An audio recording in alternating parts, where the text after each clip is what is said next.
Ito naman po ang aking adobong labong. Masarap yan, adobong labong.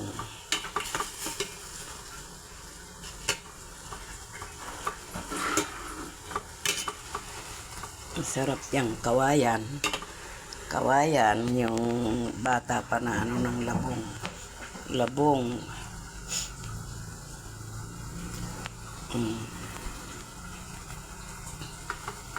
Kawayan.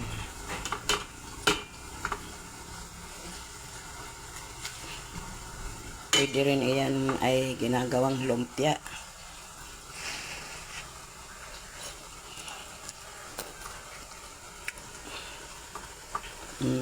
Sarap. Nasa abroad ako kasi tagaluto ako ng mga Chinese foods. Inaano ko pa yan, ito na ginagawang lumpia.